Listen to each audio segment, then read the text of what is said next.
Bueno, buenas tardes a todos. Gracias, por supuesto, a la Casa de América por ofrecernos y dejarnos este sitio tan fantástico, y a Antonio por sus palabras y como vicepresidente de nuestra asociación y fundación, porque es el que está sufriendo los sudores de que esto funcione y que una vez más nuestra fundación y nuestra asociación puedan intentar, al menos en la medida de lo que es nuestras pequeñas posibilidades, que figuras como Blas de Lezo sean conocidas de nuevo en España. Como dijimos ayer y se habló en la inauguración de esta exposición, la Fundación y la Asociación nacen no solamente con el objeto de revitalizar la figura de Blas de Lezo, uno de los grandes marinos de la historia de España y realmente muy ignorado y olvidado, sino también, y cualquiera que vaya a la página web lo ve, hablar de otros héroes olvidados de España y, por lo tanto, y necesariamente, de otros conflictos olvidados de España. Antes de centrarme en el asunto, como hay muchas conferencias después de la mía durante todo el tiempo que dure la exposición, sí quería hacer algunos comentarios que pueden servir como de entrada general. Antonio ha explicado muy bien cuál es la causa básica de la Guerra del Asiento. Es el intento mercantil de compañías inglesas muy poderosas de evitar un contrato que acababa en 1744, estamos en 1739, y que ponía fin a la ruptura del monopolio comercial del establecimiento de esclavos negros en América por parte de los ingleses. A eso se unía otro permiso, el permiso de comercio de un barco, primero de 500 toneladas, luego de 1000, que rompió después de 1714, con la paz de Utrecht, el monopolio absoluto que tenía España sobre sus territorios coloniales, y digo coloniales aposta, porque todas las naciones europeas hacían lo mismo, no éramos más malos o menos que otros. Todo el mundo intentaba proteger su comercio. Pero Inglaterra tenía la mayor flota del mundo y compañías mercantiles muy avanzadas para lo que era la época y con un capitalismo muy desarrollado, cosa que obviamente en España no había.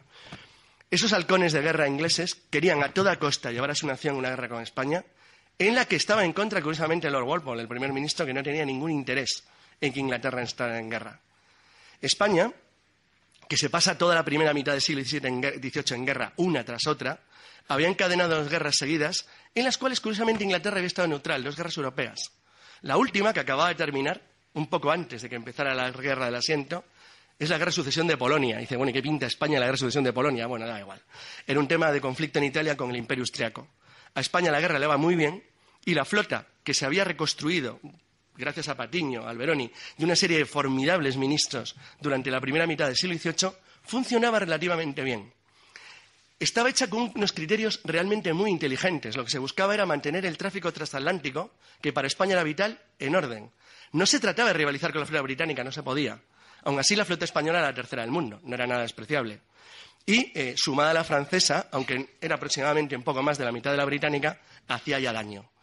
Pero como el objetivo español no era intentar la supremacía en el mar, sino mantener rutas abiertas, era un enemigo, incluso para los ingleses, correoso y difícil. ¿Qué quiere decir esto? En España había un dicho en Madrid, en la época, que decía, con todo el mundo en guerra, pero en paz con Inglaterra. Aquí nadie quería meterse en una guerra con los ingleses, porque sabía que era una guerra destructora por el hecho de que te rompía el comercio y te destruía un terreno en el que estabas en inferioridad. A España le daba absolutamente igual enfrentarse a potencias continentales europeas. De hecho, uno de los problemas que tiene esta guerra en la historiografía española y en el olvido de la memoria es que, al poco de empezar la guerra con los británicos, se ve absorbida por una guerra de proporciones gigantescas, que es la Guerra de Sucesión de Austria, donde España se enfrenta al reino de Piamonte-Cerdeña y a los austriacos, aliado con los franceses, y en una guerra que de nuevo vuelve a ser extremadamente ventajosa para España, pero que hace que la mayor parte del Real Ejército Español y de la Armada se concentre en el Mediterráneo porque la campaña principal española se lleva a cabo en Italia. Esto afecta profundamente al teatro de operaciones del Atlántico porque Inglaterra entra también en la guerra y se ve obligada a enviar un ejército a Flandes, con lo cual los ingleses también pierden el interés por el problema transatlántico y se concentran, al igual que hace España, en Europa, con un pequeño problema para ellos. Y es que en esta guerra todo les salió mal. Es una guerra realmente muy brillantemente llevada por la Armada y por el gobierno español y por los mandos intermedios, porque hacen un trabajo muy bueno con los medios que tenían y con los elementos de disposición que había para defender a América, que como veremos eran pocos. Para empezar, como vamos a hablar de Florida, esto era Florida. He cogido un mapa más o menos de la época para que se hagan una idea representativa de lo que era la Florida en el año 1700, justo a la muerte de Carlos II, que es lo que ha citado Antonio cuando habla del comienzo de la Guerra de Sucesión. La Florida fue un término en los siglos XVI y XVII que llegaba desde Nueva York hasta Texas, era una cosa muy abierta. O sea, era prácticamente toda América del Norte y se fue reduciendo a lo que es su tamaño actual, o sea, su consideración geográfica actual, según se iban poniendo nuevos nombres a otros territorios que originariamente también eran la Florida. En 1700, la presencia española era prácticamente lo que ven. 3 fortalezas principales, a la izquierda Pensacola, en el centro San Marcos de Apalache y a la derecha suya, en el Atlántico, San Agustín. Unas pequeñas fortalezas menores cubriendo las costas y una pequeña fortaleza en el punto sur, en Cayo Hueso, Key West, a 90 millas de las costas de Cuba. No era más, era tan solo esto. Y esas pequeñas iglesias que ven diseminadas por ahí formaban parte del proyecto de la misión de Apalache, porque el objetivo español en Florida era el mismo que en el resto del imperio: intentar convertir a la gente que vivía allí y buscar aliados por la vía de integrarlos en el modelo cultural español. Es decir, lo que se hizo en toda América, desde México hasta la Patagonia. Esto hubiera funcionado relativamente bien si no hubiera sido por el tradicional problema que tiene España, no aquí, sino en todas partes. En Internet de vez en cuando se encuentran discusiones muy divertidas, y algunas son muy furibundas. Y el otro día estaba yo participando hace unos meses en un foro sobre la guerra del asiento en Florida, y había un pique entre españoles y americanos ingleses, bueno, son lo mismo, americanos e ingleses en este caso, y de repente uno de los españoles ya no sabía qué decir y les dijo a uno de los ingleses: mira, tío, cállate, que no habléis inglés por una puta tormenta. Bueno, pues en el fondo el problema español es ese, la población. El problema que se va a plantear aquí es un problema que nunca aparece reflejado en los libros porque no se suele considerar, pero es un problema humano, exclusivamente humano. En 1714, al final de la resucesión, con España destruida después de una guerra de 14 años, de 13 años, se produce la gran crisis en Florida. Las colonias inglesas, que es eso que se ve al verde, las colonias inglesas que vienen desde Vermont y Maine, en la frontera canadiense, van avanzando lentamente desde Virginia hacia el sur. Las Carolinas, ahora partido en 2 estados, pero entonces también un territorio de fronteras imprecisas, empiezan a presionar hacia el sur. Y durante la guerra que los colonos británicos en América llaman de la Reina Ana, la Guerra de Sucesión Española, destruyen completamente las misiones de Apalache. Todas. Destruyeron todas las fortificaciones y posiciones españolas entre la costa del Golfo y la del Atlántico. Lo hicieron polvo. Destruyeron las misiones, mataron a los indígenas, mataron a los convertidos al cristianismo, eliminaron a los indios, bueno, el sistema tradicional inglés. Pero Francia, que estaba establecida en Nueva Orleans desde finales del siglo XVII, y que era tradicionalmente, durante la Guerra de Sucesión, obviamente, aliado español, y durante todo el siglo XVIII, por los pactos de familia, aliados de España, tuvo 4 años que no. Un pequeño periodo. ¿Y por qué no? Porque España, en cuanto fortalece su marina después del Tratado de Utrecht, que lo hace muy bien, rápidamente quiere revertir el tratado. Y el rey de España, Felipe V, envía un ejército a Sicilia y a Cerdeña para intentar recuperar las posiciones de Italia de los austriacos y de los sardos. Eso le vuelve a España a meter en guerra no solo con los austriacos y los sardos, sino también con holandeses, ingleses y franceses, contra todos de golpe otra vez. Obviamente, la España del siglo XVIII, recién salida de la resucesión, no tenía ninguna posibilidad.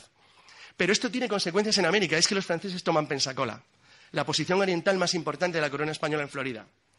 Pero tienen mala suerte, y en 1722 no es un lugar muy agradable cuando hay huracanes, y no quiero decir cómo era en el siglo XVIII, un huracán barrió Pensacola entero. Francia, que tenía enormes problemas económicos, no pudo reconstruir Pensacola, y España lo reocupa con una expedición desde Cuba. Con lo cual, aunque habían barrido la misión de Apalache, quedan 3 zonas centrales que España intenta recuperar para intentar frenar la presión de los ingleses desde el norte y de los franceses desde el este.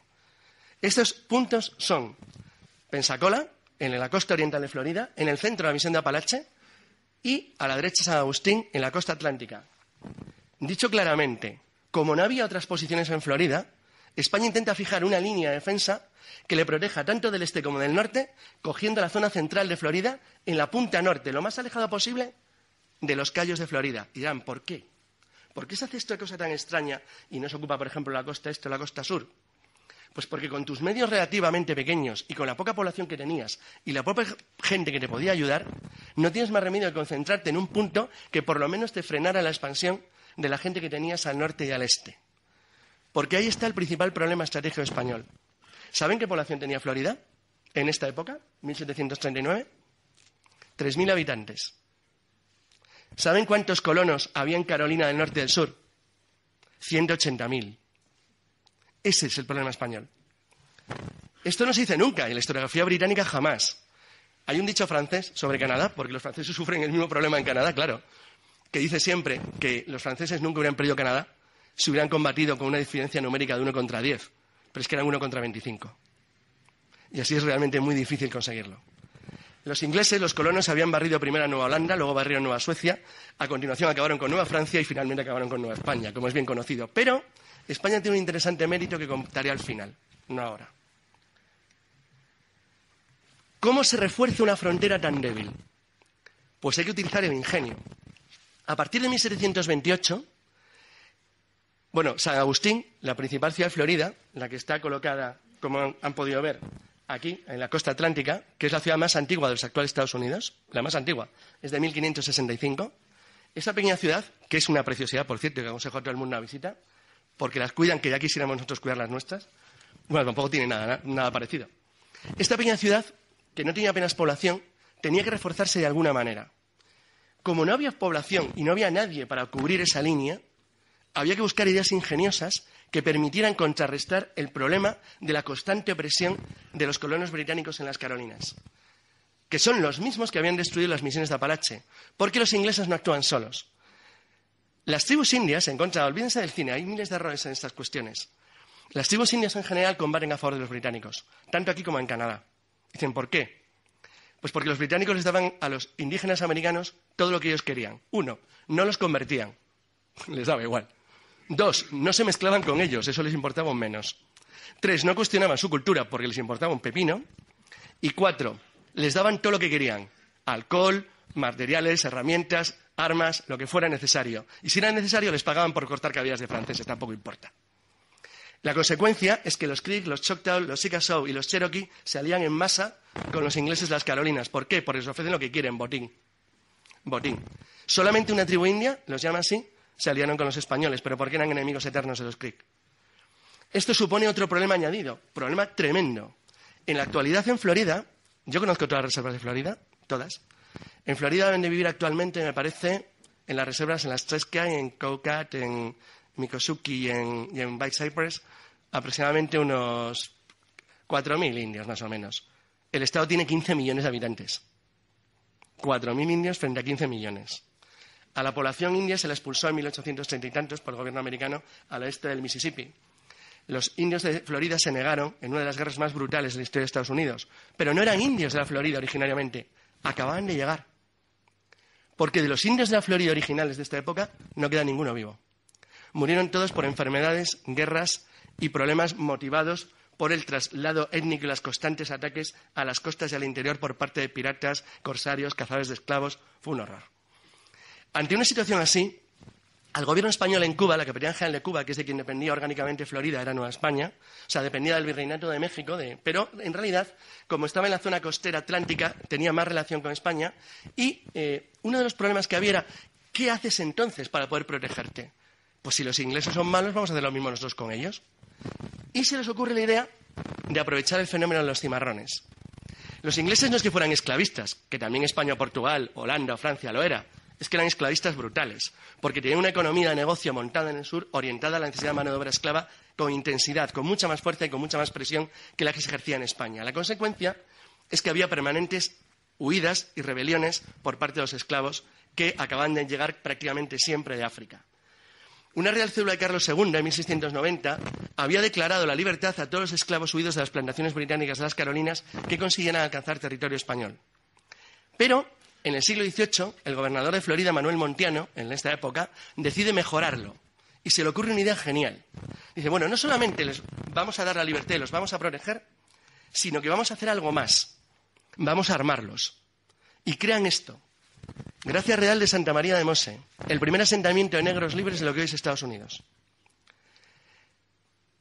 Los que forman esta pequeña comunidad, que en principio eran unos 120 familias, porque escapaban principalmente hombres, pero también había algunas mujeres y algunos niños, intentaban construir una especie de paso de huida, con apoyo de los indios Yamasí, que cubrían la frontera del río Altamaha, para intentar llevar a la mayor parte de la gente posible, los esclavos huidos, a territorio español y reforzar de esa forma el perímetro defensivo de San Agustín con pequeñas comunidades, no solamente de indios cristianizados, sino también de negros huidos de las Carolinas, armados y entrenados por el ejército español, por milicias venidas de Cuba y por oficiales del ejército peninsular llegados de Europa.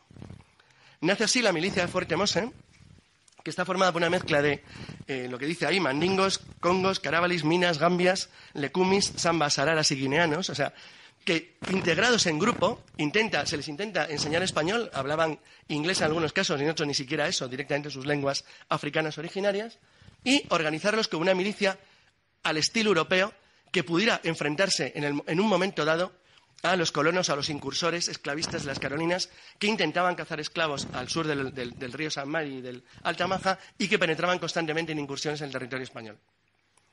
Esta idea brillante se refuerza con un programa de reconstrucción de las defensas de Florida que habían sido muy dañadas durante la Guerra de la Reina Ana, como dicen los ingleses, como decimos nosotros, durante la Guerra de Sucesión Española.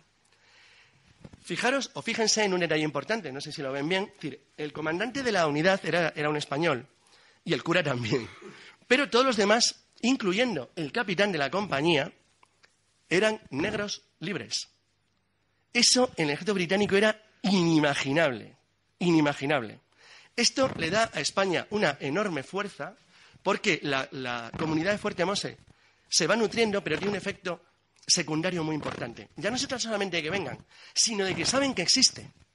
Rápidamente los agentes españoles que operan, esto está en un mundo de espías, todo el mundo se espía a unos otros igual que ahora, los agentes españoles que operaban en las Carolinas y más al norte, informan rápidamente en todo lo que es el territorio esclavista del sur de las 13 colonias, de que si escapan al sur pueden encontrar acogimiento en el gobierno español de las Floridas. Aunque no lo crean, esto se consideró por parte de los británicos un crimen de lesa humanidad. Era algo impropio de una nación civilizada como España y algo impropio de hombres blancos, que no tenían por qué armar así a los negros contra sus equivalentes. Estas cosas ahora mismo parecen increíblemente difíciles de entender, pero, por ejemplo, cuando en estos años un ingeniero inglés desarrolla el primer modelo de ametralladora, una ametralladora diseñada con armas de chispa, algo muy complejo, en la patente, el equivalente, bueno, en la carta de propiedad o carta de reserva, el equivalente a las patentes actuales, dictamina claramente que no debe ser usada más que con turcos, musulmanes y otras gentes de ese tipo, y nunca entre europeos ni cristianos. Porque, es decir, no es propio de matarse entre europeos hacer estas cosas. Pero esto que se corre la voz en Europa de que España está armando a esclavos negros, se ve muy mal. Pero se ve muy mal por todo el mundo. De hecho, hay ciertos, los embajadores llegan a decir, ¿pero qué estáis haciendo, hombre? Que no podéis ir por este camino. Pero lo que es cierto es que esto refuerza de una manera muy notable las defensas de Florida, que se mejoran todavía con una serie de edificaciones que son las reconstrucciones de los 3 principales fuertes que protegían la frontera. Bueno, este es San Marcos de Apalache. En la configuración de estructura de madera se fue mejorando con terraplenes de tierra y con algo de piedra. Actualmente San Marcos de Apalache no queda nada porque fue abandonado por los norteamericanos en 1824.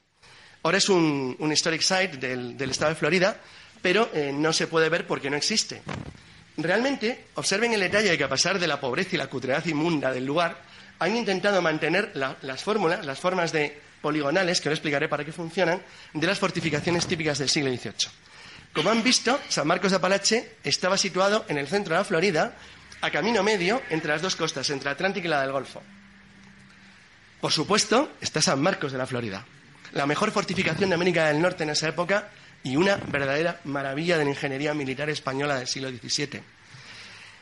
San Marcos, que ya he dicho que merece una visita, el fuerte San Marcos es una obra genial. No está construido en piedra, que no saben con qué está hecho. Está hecho con coquina, con cáscaras de algo parecido a las almejas, que resistía el impacto de proyectiles disparados a bocajarro. Era más duro que la piedra. Entonces, era tan bueno que lo reconstruyeron y recubrieron entero como si fuera un blindaje. San Marcos es una verdadera obra de arte, pero es un ejemplo en pequeñito de lo que son las fortalezas del siglo XVIII. Si alguien conoce Ciudad Rodrigo o la fortaleza Espejo, que tiene Portugal, que es Almeida, verán que es muy parecido a esto. Este sistema se llama sistema Da Vinci-Vauban. Fue diseñado en el siglo XVI y mejorado por Da Vinci. Dicen, bueno, en realidad fueron varios los que contribuyeron a ello, y un ingeniero militar francés, Luis XIV, Vauban, es el que codifica esto y lo convierte en algo de ingeniería militar razonada, explicada y con visas a que tenga solidez doctrinal, es decir, de que se convierta en una forma de explicar cómo se tiene que abordar el tema de la fortificación en la época de la artillería. Fíjense que son polígonos que tienen esta extraña forma de estrella, porque lo que se busca es no ofrecer nunca un blanco directo al atacante. Nunca ofreces una pared, sino que la pared gira. De manera que tú nunca ofreces un campo directo, pero como tú tienes otro ángulo exactamente igual enfrente, tus dos ángulos cubren todos los grados del horizonte, en tanto que el enemigo que te ataca no te ve entero ni te puede disparar de manera directa. Este sistema tiene luego un patio central donde la Santa Bárbara, donde se almacenaban explosivos, normalmente estaba cubierto de posibles ataques y no ofrecía en la línea de horizonte ningún blanco abierto. ¿Por qué? Porque para atacar una fortaleza de este estilo, que luego encima se rodeaba de un foso de agua, como este caso, y aprovechaba además el cauce de un río, llegar hasta ahí era complicado. La única forma que había de hacerlo era que el ejército asaltante fuera haciendo lo mismo. Líneas paralelas que hacían justo lo contrario de las líneas defensivas y que se acababan en líneas de trinchera hasta que se alcanzaban aproximadamente una distancia de 150 yardas. A 150 yardas podían entrar en acción los morteros pesados y te arrasaban. Con lo cual, el objeto era impedir que tu enemigo llegara a 150 yardas o impedir que te bloqueara para intentar vencerte por hambre o por falta de elementos o munición. Tomar esto al asalto, si no, era realmente complicado, salvo que tuvieras un número muy masivo de combatientes. De esto es el problema principal que tienen los ingleses en Cartagena, donde se resiste San Felipe de Barrancas, del último de los grandes fuertes que queda y que aguanta hasta el final, y donde toda la ofensiva inglesa finalmente se estrella. Bueno, pues además de esto, a España, que lo estaba haciendo bastante bien, le surge un problema. Este problema lo lidera este señor, James Edward Oglethorpe, que es el fundador y padre del estado de Georgia en los Estados Unidos. Murió en Inglaterra, vivió mucho, como pueden ver para la época, y era un hombre realmente notable. Era un buen militar, había servido voluntario contra las guerras turcas con el duque de Saboya durante principios del 18, y cuando se traslada a América, él tiene una idea que ofrecer a los plantadores de las Carolinas, que veían como un goteo incesante de esclavos se les escapaba y que veían que la antigua pieza codiciada de Florida se estaba convirtiendo en un verdadero moscón que no paraba de incordiar. Y él tiene una idea. Dice, bueno, las tierras altas de Escocia están llenas de gente que no tiene comida, que son hostiles al rey, y que encima han fracasado de manera estrepitosa en una colonia, un intento de colonización de Panamá, que fue la colonia escocesa de Darien. Darien se va a la porra a principios del 18, miles de personas mueren, la colonia fracasa estrepitosamente, los accionistas se arruinan, pero Oglethorpe tiene una idea. Dice, ¿por qué no los llevamos al espacio vacío que hay entre las Carolinas y Florida? Los instalamos ahí y combaten por la causa del rey inglés. Buena idea. Dicho y hecho. Se aprueba el convenio y empiezan a instalarse familias. Pero hay algo más.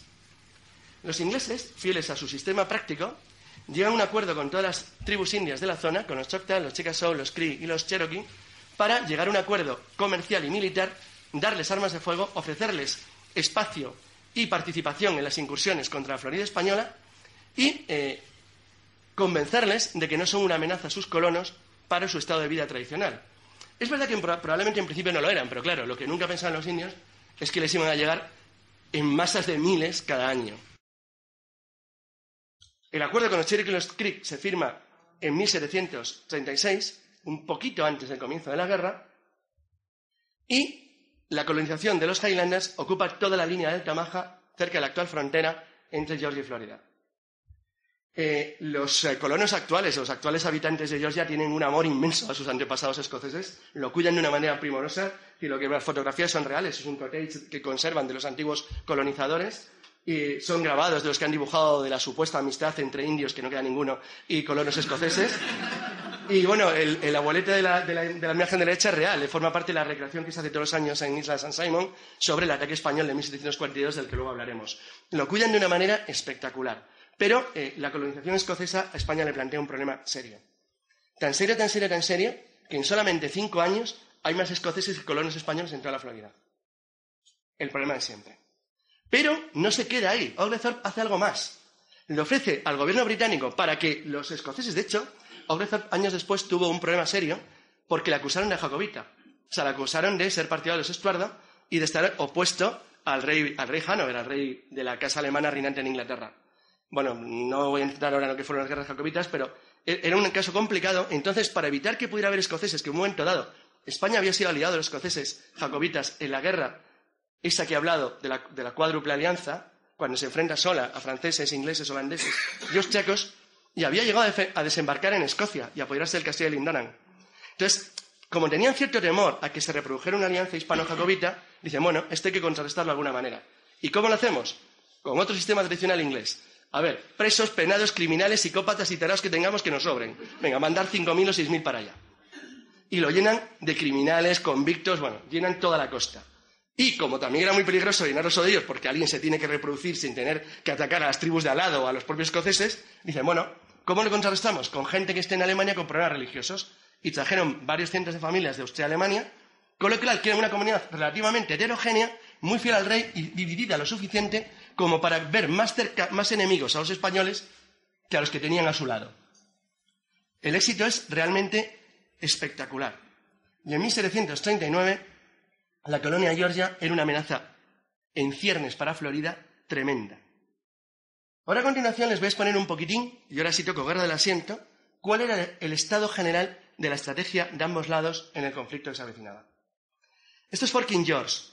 Este es el primer fuerte que crean los colonos escoceses, lo crean con apoyo y refuerzo de tropas regulares británicas para intentar proteger el punto más cercano, porque ellos desembarcan muy cerca de la actual Savannah, entonces intentan aproximarse al máximo posible a la frontera española, con lo cual van creando varios puestos pequeñitos y este importante fuerte que cubría cualquier intento español de intentar oponerse a lo que estaban haciendo. Bueno, 1739, el año que empieza la guerra de Oreja-Jenkins. No voy a contar mucho cómo empieza, hay una anécdota muy conocida. Por cierto, el término con el que se conoce la guerra de asiento en Inglaterra actualmente, guerra de Oreja-Jenkins, es un término inventado.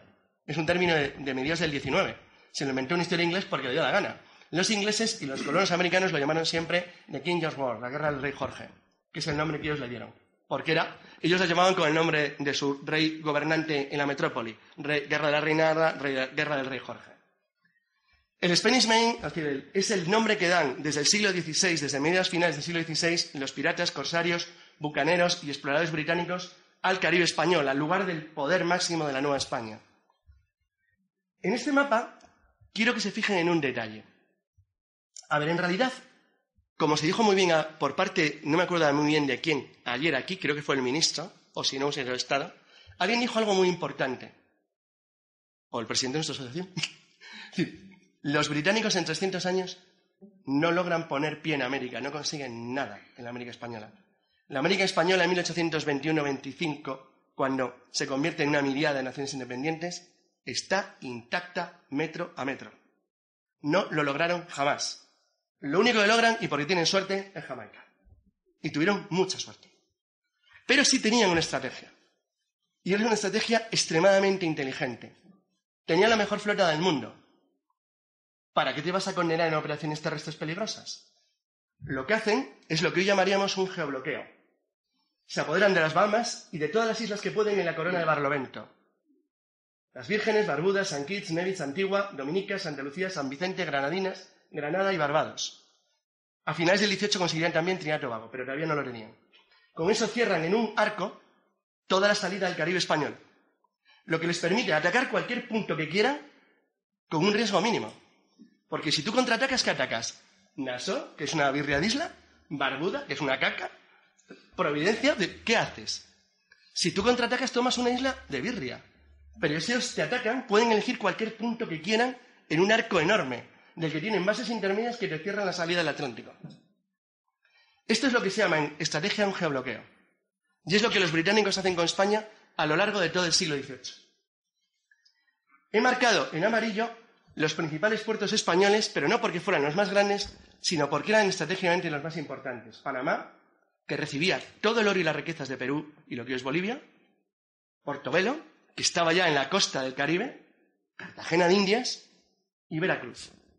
Esos eran los puntos de embarque de las flotas de Indias, el lugar donde salía el motor económico de España y donde venía la riqueza americana a Europa. Por lo tanto, para los británicos era esencial cerrar esas salidas. Este geobloqueo tenía que afectar a las rutas de las flotas de Indias que he marcado en verde. Las flotas de Indias, desde el sistema de convoyes de finales del 16, no venían nunca en barcos aislados. Por cierto, que nadie se crea las películas de piratas. Los piratas no tomaron una flota de Indias jamás, nunca, en toda la vida.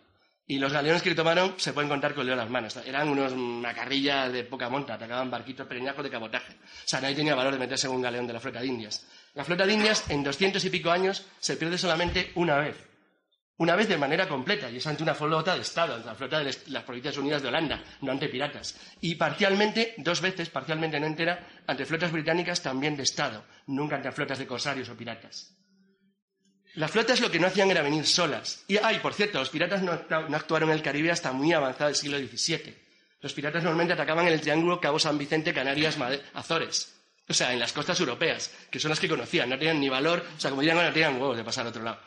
Es decir, hay que tener en cuenta que el paso de Bahamas, del que luego vamos a hablar, que separa la Florida de La Habana, de Cuba, durante 70 años no fue atravesado por ningún barco no una bandera de Castilla y luego de España.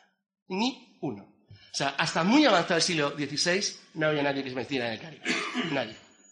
Pero cuando empiezan los primeros ataques en serio, lo que se va haciendo es un sistema de flotas coordinadas que partían unas pocas veces al año de manera conjunta, protegidas por los galeones de escolta de la flota de Indias, que eran los que le protegían en su marcha hacia Cádiz y Sevilla. Estas rutas que he marcado en verde eran las 2 principales, de Portobelo hasta el camino de Veracruz, en medio del Golfo de México, para recalar en La Habana e intentar atravesar el Atlántico pasando por entre las Bahamas. O, utilizando desde Cartagena de Indias, el paso de Mona, que es una pequeña isla que separa Puerto Rico de Santo Domingo, de la Española. Si se fijan, esto tiene un pequeño detalle. Hay 2 estrechos esenciales, los 2 círculos verdes. El que separa Puerto Rico de la Española y el que separa los Cayos de Florida de Cuba. Ese último es el paso de Bahamas. Y los 2 eran esenciales. Los ingleses, a finales del 18, se obsesionan con tomar Puerto Rico, porque es el otro punto que necesitan para poder cerrar una de las 2 partes de las salidas del oro español. Como ese era el objetivo, esta era la situación estratégica británica al comenzar la guerra. Esa era la línea de geobloqueo que en 1739 ya tocaba la frontera norte de la Florida española y que alcanzaba hasta justo enfrente de Trinidad y Tobago, que se les había escapado, pero da igual, porque controlaban Granadinas y Barbados. De esa manera intentaban geobloquear el bloque español del Caribe e impedirle salir al Atlántico. Con lo cual, la guerra, como es una guerra agresiva por parte de los británicos, es una guerra de ofensiva. Los británicos se centran durante la guerra en 2 objetivos: el círculo de arriba y el círculo de abajo. Es decir, cortar los 2 mares, cortar en Florida el Atlántico con el Golfo y en Panamá el Atlántico y el Caribe con el Pacífico, para cortar el imperio español en 2 puntos donde rompieras para siempre el sistema de geobloqueo y lo empujases directamente hasta las costas del Yucatán. Si hubieran tenido éxito, es decir, yo dudo mucho de los que dicen que España hablaría ahora inglés, no, se hubieran ido al cabo de 2 años como pasó en La Habana, pero hubieran hecho un daño terrible al imperio español si hubieran tomado Cartagena de Indias. Las ciudades que he marcado en rosa son las ciudades que son atacadas durante la guerra de Oreja de Jenkins, durante la guerra del Asiento. Si se fijan, se concentran ahí, porque el objetivo era eso, intentar destruir como fuera las fuentes originarias del mercado español con América. Ante una situación así, tan grave, el primer problema, yo hoy no voy a hablar, obviamente, de los ataques a Portobelo, a Panamá o a Cartagena de Indias, me voy a centrar en el intento de controlar el paso de Bahamas y la Florida. ¿Qué se hace en la Florida? Bueno, como la estrategia desde Londres estaba muy en relación con compañías mercantiles que también operaban desde América del Norte, Antonio es defensor de una idea que yo también comparto, de que hay una enorme influencia en el resultado de la derrota de Cartagena de Indias con la independencia norteamericana, porque obliga al gobierno británico a subir los impuestos y a machacar a la población de las colonias y a obligarles a comprar mercaderías que no quieren porque son más caras para poder reflotar el desastre económico que supuso la campaña del Caribe Sur. Realmente este problema está tan enlazado que cuando se confronta y se pide ayuda para el ataque contra la Florida española, es que hay voluntarios a patadas. O sea, es que dicen, bueno, menudo chollo, nos apoderamos de esto, nos cargamos toda la estructura de los negros libres, nos hacemos los dueños del Paso de Bahamas y encima les jorobamos estos, pero bien. Dice, con lo cual, primer objetivo, hay que destruir San Agustín como sea, que es la principal fortaleza española en el Atlántico norteamericano y que había sido atacada ya en aquel entonces unas 16 veces o así, más o menos. Pues a por ellos. Esto es San Marcos, justo en el momento está reconstruido tal y como era en 1742, con el foso abierto, con los puentes de madera que se podían retirar en caso de asedio para convertirlo en la práctica en una isla. El ataque inglés, el ataque británico, la guerra empieza nada más conocerse que España y el Reino Unido están en guerra. Los británicos deciden hacer un intento de destrucción de las fronteras al mismo estilo que habían hecho durante la guerra de la reina Ana, la Revolución Española, y cuando habían tenido el absoluto éxito de destruir completamente y desmantelar la línea de Apalache. ¿Qué es lo que hacen? A los escoceses que se ofrecen voluntarios y a los indios que llevan aliados, les unen dos cosas realmente importantes. Marina Real, la Royal Navy, bastante bien equipada, milicianos que vienen de las Carolinas y un regimiento de regulares británicos, el 42 de Infantería, 42 Sanford. Con lo cual, realmente las posibilidades eran notables de tener éxito. El gobernador español sabe que no tiene ninguna posibilidad, entonces lo que hace es que después de unos primeros meses de intercambio de golpes en la frontera, al estilo de la Guerra India, de las que ven las películas tipo, no sé, El último mohicano, porque es muy parecido, es decir, ataques pequeños contra poblaciones fronterizas, intentar destruir y generar el máximo daño posible, decide, de una manera muy juiciosa, cuando ve que la flota británica se acerca a San Agustín, abandonar los puestos defensivos de la cadena que protegía a San Agustín y refugiarse aquí. Eso se hace a partir de la toma de Fuerte Pupo, que estaba a 20 kilómetros al noreste, que era la última posición avanzada española ante los Highlanders de Georgia, y porque los negros libres de Formose no pueden defender su posición y se decide que son más útiles si se integran dentro del escudo defensivo de San Agustín y las pequeñas fortalezas que lo rodean. La situación era complicada. A 750 soldados de infantería, que realmente no lo eran, la mayor parte eran milicianos negros armados y milicianos de la propia San Agustín, con apenas 50 cañones y solamente 6 canoas de apoyo, que era con lo que se intentaba buscar suministro, lo que se les enfrentaba, que es lo que tiene la derecha, era realmente notable. Las posibilidades de triunfo de las unidades que manda Oglethorpe eran grandes. La flota británica de apoyo bloquea completamente cualquier ayuda desde Cuba y empieza un sitio a típica escala europea. Sin embargo, las cosas les van mal a los británicos por dos razones, que son muy similares a lo que ocurre, por no decir idénticas a lo que ocurre en Cartagena de Indias. Todas las tropas que actúan en pleno verano, actúan, por ejemplo, el 42 de Infantería viene con los uniformes europeos, uniformes pesados que dan ¿alguno conoce Florida bien? Aquí hace un frío, un fresquito en verano notable. Bueno, pues imagínenselo con gorros de pelo de granadero y copeluca. Y vestidos como si estamos nosotros de invierno, eso ahí en el trópico centradito. O imagínense a Rob Roy, a la película Rob Roy. Bien, imagínense los escoceses así vestidos ahí, con el calorcito veraniego. Era un horror. Empiezan enfermedades, hay disentería, el agua se estropea, tienen falta de alimentos frescos, las comunicaciones con Carolinas no funcionan bien y la resistencia española, que está muy bien organizada, no da avisos de ceder. En un conflicto, cuando tú tienes un sitio como este, el problema es acercarte. Los fusiles, los sistemas... Bueno, si luego alguien se queda y me acompaña a dar una pequeña vuelta por exposición, le intentaré explicar un poquito mejor, porque tengo aquí el autor de una de las maquetas que hizo un trabajo realmente notable. Realmente es muy difícil aproximarse, porque los fusiles, luego lo explicaré si no arriba, eran fusiles de animalisa, tenían una capacidad de alcance muy limitada y la precisión era realmente nula. Lo que se hacía es que se acumulaban en líneas para dispararse a distancias muy cortas. Eso te ofrecía ciertas ventajas o garantías de éxito si tú eras capaz de aguantar que te dispararan a 20 pasos, que les aseguro que no era fácil. Pero, si tú tenías una fortaleza, tenías ventaja de altura y ventaja de protección. No es lo mismo estar detrás de una almena que estar a pecho descubierto subiendo por una colina. Estas ventajas psicológicamente hacían un daño tremendo. Las heridas de una batalla del siglo XVIII, les aseguro que no eran para olvidarse fácilmente. Luego, si suben arriba, verán lo que es que te metan una bolleta de 2 palmos de largo. Cuando no tienes ni anestesia, ni aspirinas, ni ibuprofeno. Cuando estás jorobado en medio de un pantano, donde encima hay caimanes, con fiebre amarilla, con disentería, yéndote por las patas abajo, y con un enemigo que encima no te tiene mucha simpatía. En un ataque nocturno muy brillante, que hace Manuel Montiano, con los soldados regulares que tiene, y un apoyo pequeñito de los milicianos de Florida barren completamente a la línea inglesa en un combate nocturno de 6 horas. El desastre es tan monumental que Obrezor no tiene más remedio que ordenar la retirada y el levantamiento del asedio. Pero hay algo más. Las unidades que han salido de San Agustín descubren que, como han cortado las comunicaciones porque intentan aislar a la flota con los puestos que los británicos han tomado en el interior, de manera que no reciben comunicación, y los indios aliados de los españoles, llama así, acaban matando a todos los mensajeros, de forma que en Fuerte Mose los escoceses y los cherokee no saben que la flota británica se ha retirado. Y en un ataque por sorpresa los hacen polvo, completamente. De hecho, la colonia de Darien estuvo a punto de desaparecer, porque mataron aproximadamente a 6 de cada 10 varones escoceses. O sea, el desastre Highlander es tan alto que durante un momento se teme claramente por la viabilidad de la colonia.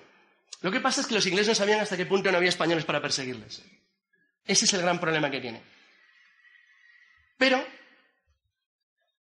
con la conquista de Fuerte Mose, a España se le plantea un problema. ¿Qué hacemos? Vale, los hemos echado, pero van a volver. Son muchísimos y no hay duda alguna de que van a acabar con Florida tarde o temprano, porque nosotros no podemos contrarrestar su número.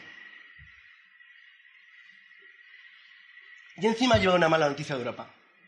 La mala noticia es que a través de la Capitanía General de Cuba se comunica al gobernador de San Agustín que España, que estaba en guerra con los ingleses, pasa a estar en guerra también con los ostrosardos, piamonteses, austriacos, con lo que eso significa de bohemios, croatas, húngaros, checos, y además, bueno, los rusos, eso da igual, estaban muy lejos, que habían decidido apoyar a un candidato contrario que apoyaba a España en la guerra de sucesión de Austria que acaba de comenzar. Y que España se acababa de aliar con Francia, pero que los ingleses habían entrado también en la guerra al lado de los austriacos. Con lo cual, todo el mundo era consciente, y perdón por el catarro que tengo, que en un momento dado, más pronto que tarde, el peso de la guerra se iba a llevar a Europa, como efectivamente ocurrió.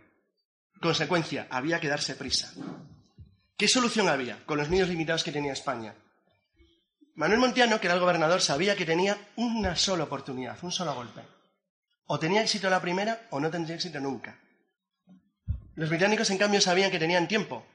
Ahora la situación se había invertido. El tiempo corría a beneficio de los británicos y, sin embargo, la prisa corría en contra de los españoles. ¿Qué propone Manuel Montiano a la Capitanía General de Cuba? Reforzar al máximo posible la guarnición de San Agustín, aprovechar el conocimiento que se tiene de la frontera por parte de los indios Yamasee y los exploradores que viven en la zona fronteriza de los ríos que hacen frontera con Georgia, y atacar el principal bastión de los británicos en la costa, la isla de St. Simon, donde estaba el principal fuerte que daba apoyo a las colonias recién creadas, que era Fort Frederica. Si se tenía éxito en una operación combinada de armada y tropas de infantería, y las tropas que se llevaban eran de aceptable calidad, la cosa podía salir bien. Aunque los españoles sabían en todo momento que iban a combatir en inferioridad numérica. El miedo había sido tan enorme y tan intenso en las colonias británicas que se temía un intento español de ataque sobre Charleston, en las Carolinas, mucho más al norte. De hecho, hay un pequeño ataque español, pero meramente de diversión, para intentar amenazar mucho más al norte, para que se dieran cuenta de que la cosa iba en serio. Era más o menos una especie, de pequeño órdago, a ver cómo respondían. El problema es que respondieron bien. Es decir, hay miles de voluntarios en las Carolinas que se ofrecen a ir al sur para reforzar a las colonias escocesas y a las colonias inglesas, alemanas y variopintas que tenían en Georgia, y al mismo tiempo los británicos deciden mantener, aparte de la Armada, Infantería Marina y un regimiento regular, incluyendo a sus unidades de élite, a granaderos, en la isla de St. Simon, en posibilidad o en prevención de que los españoles intentaran tomarla para tomar tierra en el continente. Los españoles atacan St. Simon. San Simón es el último intento español, la última ofensiva contra las 13 colonias en la historia, desde el flanco sur. Los franceses intentaron uno todavía después, en la guerra siguiente, la de los 7 años, con el marqués de Montcalm, un notable general. En el caso español, reunieron todo lo que pudieron. Un pequeño regimiento, una compañía de dragones de Cuba, un poco de infantería que les mandaron, y les mandaron una cosa realmente de buena calidad. El batallón de granaderos la compañía de granaderos del batallón de infantería marina de la Armada de Barlovento. Con eso y lo que se tenía en San Agustín, embarcándolo todo y si había suerte, lo mismo se podía dar la vuelta a la situación y romper la colonia de Georgia por el sur antes de que ellos destruyeran la de Florida por el norte. Esto es Fort Frederica, tal y como lo conservan los americanos hoy en día, con la bandera inglesa de la época, E igual que cuidan lo español, cuidan también lo británico, claro. Además, en este caso, mucho más, porque en realidad, y esto es una cosa pintoresca y un poco friki, los que hacen de españoles en San Agustín tienen de españoles, no sé, lo mismo que... No iba a decir que Michael Jordan, o que no sé, lo mismo que el presidente Trump, nada. Pero bueno, a ellos les hace ilusión hacer de españoles. Ves un montón de tíos rubicundos haciendo de... Soy el capitán Pérez, bueno. Pues está bien. Algunos tienen apellidos menorquines, catalanes, pero es una historia muy curiosa, pero no hablan español, obviamente, y lo que han aprendido a aprender en el colegio, como todos los floridianos. En cambio, en San Simón no. En San Simón los descendientes de los escoceses y los ingleses siguen allí, y en su sitio. Y hacen unas recreaciones muy, muy bonitas y muy bien cuidadas todos los años. Tienen un parque histórico, es una pasada, y lo tienen todo, vamos, como tiene San Agustín, Niquela. En San Simón, la idea británica era sencilla.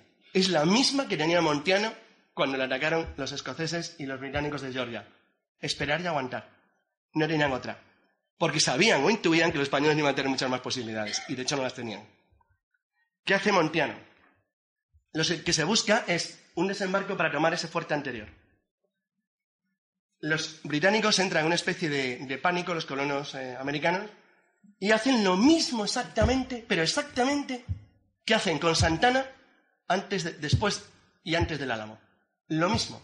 Lo que la historiografía de Texas conoce como la Runaway Scrape. Es decir, una huida masiva, en ese caso hacia el río Sabine, y en este caso hacia Fuerte San Simons, que era el que cerraba el último punto de resistencia en la isla. Porque España toma Fuerte Frederica. Entonces, lo que hace Montiano es intenta enviar las columnas suyas divididas en torno a la Military Road, la carretera militar que habían construido los ingleses, que es la línea amarilla, que era la única vía de penetración que había fuera de una zona pantanosa. Para quien conozca bien el sur de Georgia y Florida, no es un mundo muy agradable perderte allí. O sea, bueno, los mosquitos son como helicópteros por la noche, y luego hay animales simpáticos y panteras, caimanes, es un sitio encantado. Entonces, perderte por la noche fuera del camino, pues no es muy agradable. Entonces, como es muy agradable, y aparte de todo te puedes perder y te pierdes seguro, y además es una zona muy difícil y muy poco practicable para la infantería de la época con el bagaje y el equipo, los españoles lo que hacían es que intentan mantener una especie de punto de cuña con los soldados regulares profesionales delante y las milicias detrás para intentar aproximarse a Fort St. Simons e intentar que los británicos se rindan por la mina tradicional, es que les habían bloqueado desde el mar. Los escoceses y los indios cherokee tienen suerte en un primer momento, porque de pura suerte, por una casualidad, en Gallipoli Creek consiguen emboscar a una pequeña avanzadilla española, a la que, bueno, le hacen unos cuantos muertos heridos, pero claro, a Manuel Montiano y a los mandos españoles lo que hace es que se dan cuenta que si tienen que librar un combate al viejo estilo europeo, no hay nada que hacer, los van a barrer a los británicos seguro. Pero si tienen que combatir al estilo de las guerras indias es complicado, porque ni tienen medios ni tienen forma, porque no tienen ni comida ni tiempo para poder hacerlo. Entonces deciden que la mejor resolución es intentar avanzar directamente e intentar tomar St. Simons al asalto. Eso es complicado de principio, porque estás renunciando a un asedio formal, pero es que no tienes tiempo. Y los anglosajones y los indios aliados suyos deciden jugárselo toda una carta. La verdad es que se arriesgaron bien. Y deciden enfrentarse a campo abierto en Bloody Marsh, el pantano sangriento, como lo ha conocido luego la historia. Es una zona pantanosa. Es así, o sea, pero literalmente este cuadro es una pequeña miniatura que está basada en un cuadro real. Lo que se ve a la izquierda es un pantano, que lo ven verde, en realidad es agua, es como un manglar. Entonces tú ves verde, pero si pisas es un charco, lleno de barro abajo. Y tienes un pequeño camino que tenía una pequeña parte para carromatos que la Military Road. Todo lo demás era campo cerrado. Eso, con las armas del siglo XVIII, ofrecía un gran problema. Y es que, si tú te colocas en un semicírculo, los soldados que están detrás no pueden disparar, porque tienen que recargar en cada tiro. Si los británicos en Bloody Marsh, a pesar del nombre tan pomposo que le dan, eso del pantano sangriento, las aguas inundadas de sangre y teñidas con los muertos, bueno, España creo que tiene 14 muertos, tampoco crean que fue Waterloo, Entonces, bueno, pues, si hubieran conseguido ser un ejército europeo realmente organizado, hubieran barrido la columna española entera, pero no lo eran. No lo eran porque... ¿Han visto la película del Patriota? Saben que hay un momento en que Mel Gibson, que es como Superman, decide con sus niños pequeñitos disparar a los ingleses. Entonces los ingleses, que son idiotas, se quedan esperando los disparos de él y sus niños durante media hora. En realidad ningún ejército profesional como el británico, ni como el español aquí, hubiera hecho eso. ¿Saben lo que hubieran hecho? Coger las bayonetas y cargar cuesta arriba. No vean a qué velocidad se corre cuando corres cuesta arriba contra alguien. Y no vean el miedo que da ver a un tipo con un fusil de 1,80 m y una bayoneta de 2 palmos. Y si ves 8, no os quiero ni contar. Entonces, esto, que es lo que hubiera hecho un ejército regular, en realidad la película es una pura fantasía, es lo que hacen los españoles en Bloody Mars, pero no pueden, porque los ingleses están muy bien colocados en torno a zona pantanosa. No pueden hacer eso. Con lo cual se quedan bloqueados recibiendo disparos. Entonces, hay un momento que no les compensa y deciden retirarse. Los granaderos que van en vanguardia lo que hacen es que forman un pequeño cuadro, un equivalente a un cuadro, que es lo que se hacía cuando se quería tener una carga de caballería, y colocan las bayonetas que funcionan picas. Como los escoceses y los indios Cherokee no pretendían suicidarse, nadie les ataca. En realidad son tablas. Son tablas, pero los ingleses han logrado lo que buscaban. No hay éxito. No han conseguido tomar St. Simons, con lo cual la posición no va a caer. A partir de entonces es pura publicidad y propaganda. Se le hace ver o llegar a Montiano la sensación de que en realidad los británicos van a recibir refuerzos del norte y que esos refuerzos están al caer, que son refuerzos que vienen por mar. Era verdad a medias, pero lo que no quería Montiano bajo ningún concepto es afrontar la temporada de huracanes con su ejército allí. La temporada de huracanes empieza a finales del verano y se extiende más o menos hasta mediados de octubre. ¿Qué es lo que decide? Pues nos embarcamos y nos vamos. Y vuelven de nuevo a San Agustín.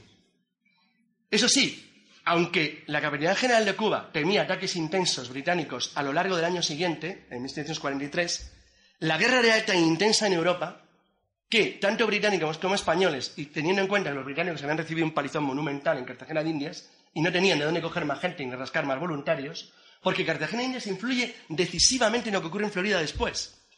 Y es que les quitan las ganas de volver a intentarlo. De manera que esto queda en una especie de tablas. Este es el monumento que existe ahora mismo, este es el Bloody Mars Historic Site, es la placa conmemorativa y hay un diagrama explicativo. Este es el pantano, el camino viene recorriendo la zona que bordea los árboles, de manera que hay también una zona pantanosa a la derecha. Realmente, como era impracticable, eso que ven es una pequeña vía que va suspendida, como hacen luego en otras zonas pantanosas, y realmente en un terreno por el que no te podías mover. Realmente la mejor manera para tomar St. Simons o Frederica era desde el mar, pero España no tenía fuerza para hacerlo tampoco, con lo cual no hay ninguna posibilidad. Esto, lo pongo a posta, esto es un pequeño panel interpretativo que han hecho los norteamericanos de la batalla, donde aparece un granadero español con un uniforme de infantería, con un sospechoso aspecto de narcotraficante colombiano, un negro libre con el uniforme que tenían en La Habana, no que tenían en Florida, pero da igual, y luego, bueno, una interpretación de los ingleses y los aliados, incluyendo a los Highlanders, que está mucho mejor hecho. Es muy divertido el texto porque lo interpretan de una manera muy del siglo XXI, no del siglo XVIII.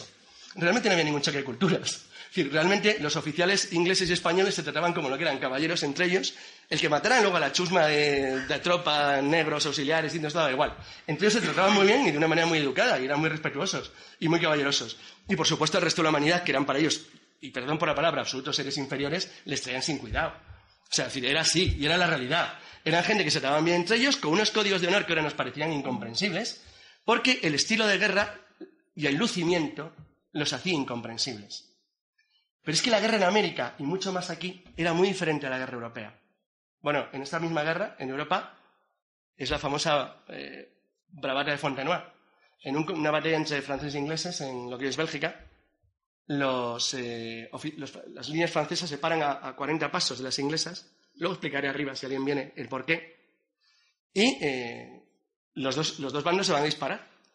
Entonces, un oficial francés, con sus gorros de plumas, se acerca tranquilamente a los ingleses y a 25 pasos les dice: ustedes primero, señores ingleses.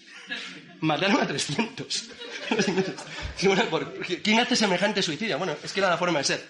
En Camposanto, en la misma guerra, las Reales Guardias Valonas de Infantería, ejército español, cuando atacan las posiciones austríacas y sardas, aguantan 4 oleadas de disparos a menos de 50 pasos, que hay que echarle, para poder hacer la suya a 20.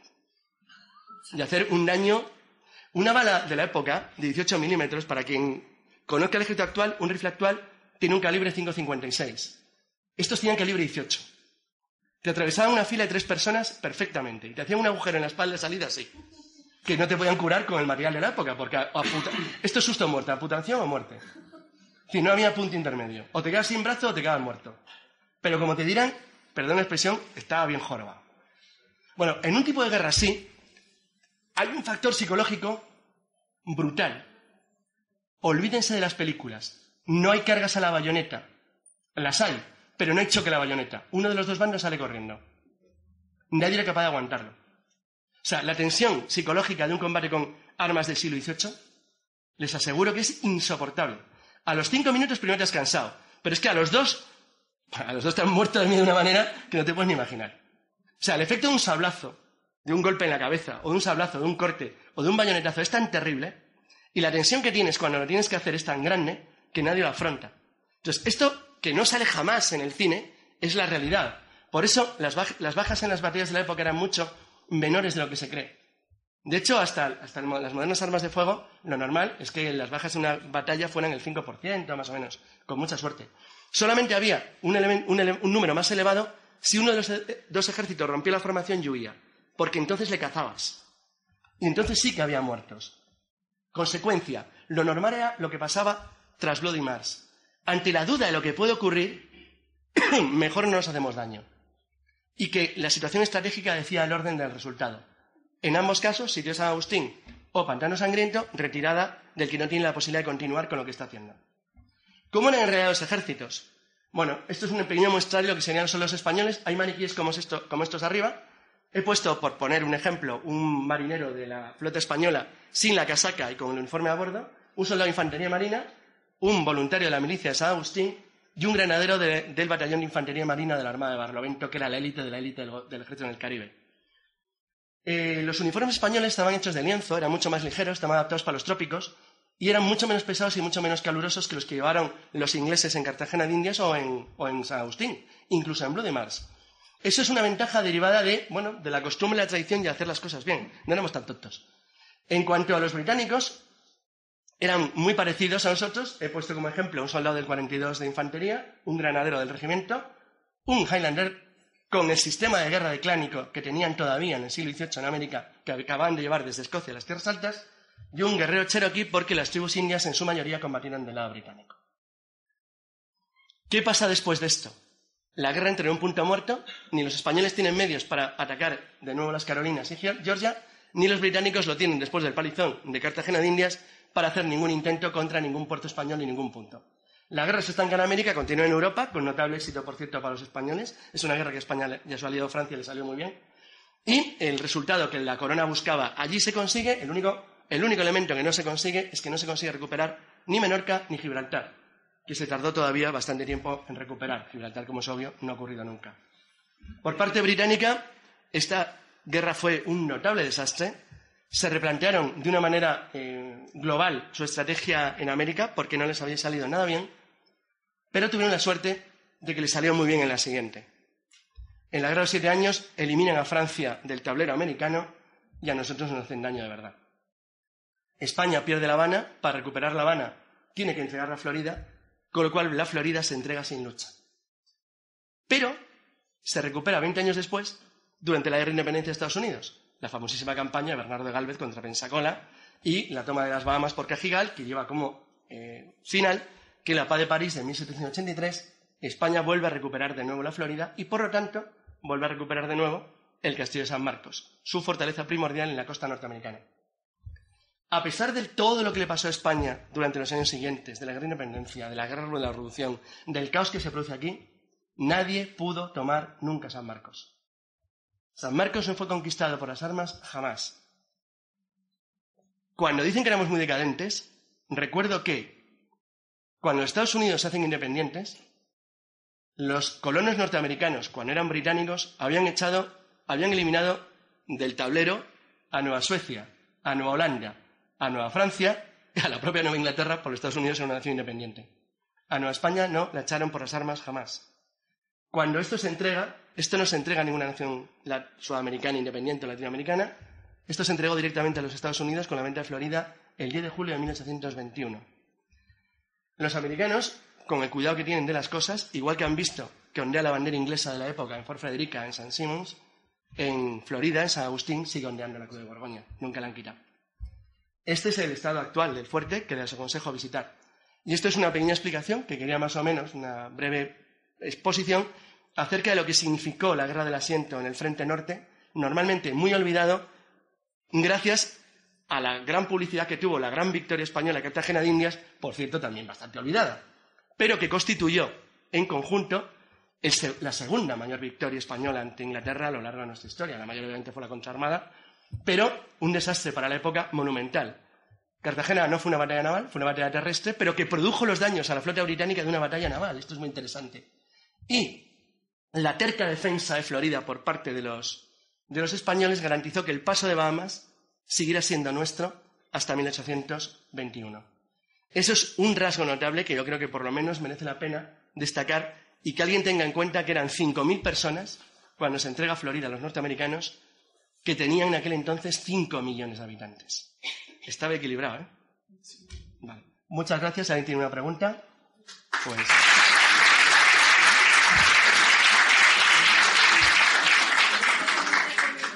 que todas las gestas y todo lo que ha hecho España no le damos ninguna importancia, no nos lo enseñan en los colegios. Es tremendo. Pero en cambio a Florida y en cualquier sitio lo reconocen. Es cierto, es verdad. Es verdad, bueno, también porque no tienen nada que recordar, entonces es bueno, pero para ellos, pero tiene su gracia. Ayer me han invitado a una conferencia exactamente igual que esta en Florida. Y cuando les dije que sí, el que lo organiza, un tipo bastante simpático, decía que tampoco hay mucho problema en lo que cuente. Dice, primero, porque nadie sabe nada de esto en Florida. Y segundo, dice, porque a mí me discutían el otro día que Estados Unidos nunca había sido parte del Reino Unido de la Gran Bretaña. Entonces, bueno, después de esto dice, ¿qué idiomas hablas? Ah, pues es verdad, curioso. Bueno, pues eso es mundial, o sea, no es solamente un tema español. Yo creo que se está intentando hacer cada vez mejor también en España. Y el ejemplo de nuestra asociación, en pequeña escalita, creo que lo es. Si nosotros ahora decimos cuántos somos socios, pues en España luego hay mucho de boquilla, pero la práctica y la realidad es muy cutre y muy triste. Sí, la tenemos todos. Blas de Lezo también ha sido un gran ignorado hasta ahora que se le ha hecho una estatua por suscripción pública. Pero es que si nadie sabía nada de Blas de Lezo. Bueno, sí se sabía, lo que pasa... Se sabía en una pequeña minoría, más o menos, que sabía que existía. El resto es que da igual. Pero realmente en la práctica lo acabo de decir. Es decir, somos 4 gatos en la Fundación Asociación. Lo que usted dice lleva toda la razón. Espera. Perdona un segundo. Escuchamos a Carlos, que lo hace de maravilla, y nos vamos todos con eso tan contentos. Pues está muy bien, hemos aprendido algo, ¿no? Pero si queremos que esto funcione, hay que participar. Hay asociaciones como la nuestra, muchas más. En este momento estamos intentando constituir la Federación Nacional de Asociaciones Históricas. Da igual el personaje que sea. En España, Blas de Lezo es uno de los miles. Y los hay hasta muy recientes, que no voy a entrar ahí porque parecería que sería un tema de política. No voy a entrar ahí. Pero hay miles, ¿no? Entonces hay asociaciones con un objetivo solamente cultural. O sea, nosotros hacemos exposiciones, damos conferencias, las hemos hecho en Cartagena de Indias, hacemos un itinerante. Y bueno, esas asociaciones están abiertas a todos ustedes. Ser miembro de la Blas de Lezo supone pagar una cuota de 15 euros al mes y participar. Y todas las iniciativas se cogen, ¿no? Lo que pasa que una asociación que ha montado exposiciones en Colombia, que ha viajado por toda España, ¿sabe usted cuántos somos? 32. 32 personas, de las cuales hay 2 o 3 que le dedican todo su tiempo a ello, el resto todo el que pueden, pero por mucho que se quiera, con 32 personas, bastante hemos conseguido que ya la Guardia Civil le pone un nombre a la Operación Lezo, ¿no? No es crítica. A mí me gustaría saber, hay aquí un Guardia Civil que sé que lo sabía de sobra, pero ¿cuántos sabían hace 7 años quién era Blas de Lezo? O sea, algo hemos conseguido, pero que depende de ustedes, ¿eh? Carlos, yo no sigo que estás tú aquí. No, son ellos ya. Si alguien quiere saber algo más, alguna curiosidad que quieran saber, algo que les intrigue. Sí, espera. Una curiosidad.